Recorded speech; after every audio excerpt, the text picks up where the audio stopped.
أعوذ بالله من الشيطان الرجيم بسم الله الرحمن الرحيم Assalamu alaikum wa rahmatullahi wa barakatuh muhtaram musulmon qardoshlar. Bugun shunday bir qiziq narsa turida сөйләшеп китик әле. Ул да булса тәшкүрү. Менә без һәр барчабызда тәшкүрәбез. Беребез тәшкүргәндә икенчебез исән булды дип әйтә. Я булмаса кай вакытта әлхәмдүлиллаһи шөкр дип тә әйтеп куйган кешеләр бар. Менә шушы тәшкүрүгә карата ислам диненең нинди киңәшләре бар? Һәм гомумән моның турында берәр нәрсә әйтеләме соң динебездә? Иң кызыгы шунда ки, хәзерге галимнәр тәшкүрүнең нәрсә икәнен белмиләр. Әлбәттә, мәсәлән, борын өчен ытыкласаң, ул тәшкүрү барлыкка килә. Ләкин тәшкүрү була ике төрле. Мәсәлән, борын өчен ытыклаган вакытта тәшкүрү бу инде һава белән анда булган кирәксез әйберләрне тышка чыгару. Шулай бит, тәшкүрүп чыгарасың. Бар бит әле тагын сәбәпсез тәшкүрү. Мана инде мәсәлән авырыр алдыннан яки авырган вакытта күрергә мөмкин шушында тәшкүрүне.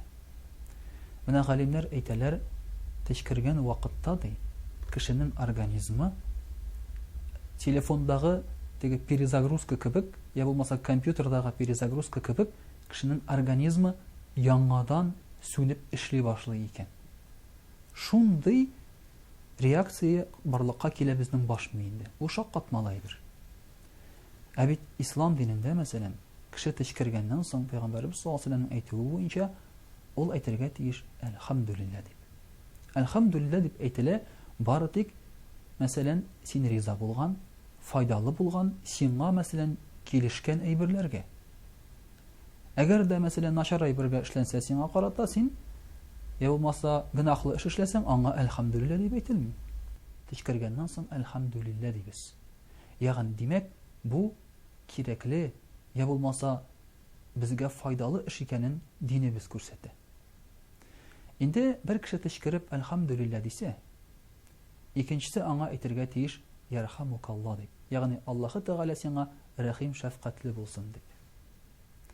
Ләкин әгәр дә кеше мөселман булмаса, мәсәлән, тәшкүргән кеше тәшкүрә, әлхәмдүлиллаһ дип әйтми, син аңа нәрсә дип әйтәсең?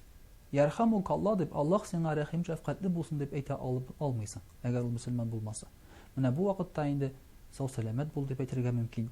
Иң яхшысы гарәп телендә хадакаллаһ. Аллаһы Тәгалә сиңа һидаят бирсен дип әйтү. Инде ислам динендә хәтта тәшкүрүнең саннары да бар.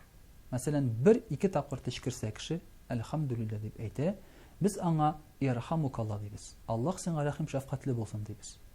Ләкин кеше 3 тапкыр һәм аннан да күбрәк тәшкүрә икән, бу вакытта без аңа әйтергә тиешбез шәфакаллаһ дип. Аллаһы Тәгалә сиңа шифасын бирсен дип.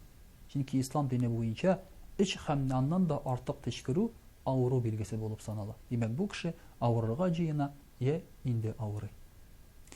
Инде менә шушы кемгә дә булса тәшкүргәннән соң ярхамукаллаһ дип әйтсәләр, яки шәфакаллаһ дисәләр, ул да җавап бирергә тиеш ул кешегә.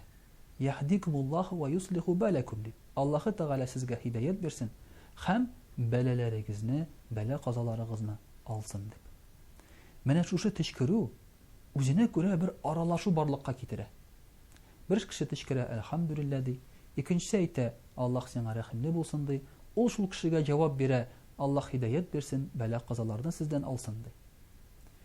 Менә шушы усул белән бөтенләй таныш булмаган кешеләр танышып китәргә дә мөмкиннәр, мөхтәрәм кардәшләр. Мәсәлән, бер дә таныш булмаган кеше урамда тәшкүрә әлхәмдүлиллаһ ди, тегесе аңа сүз әйтә, монсы сүз әйтә һәм аралашу барлыкка килә. Шуңа күрә, мөхтәрәм кардәшләр, тәшкүрү һәм тәшкүрүгә кагылган әдәпләрнең хикмәтле бик зур.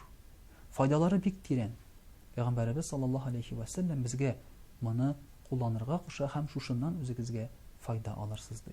Вассаламу алейкум ва рахматуллаһи ва баракатуһ.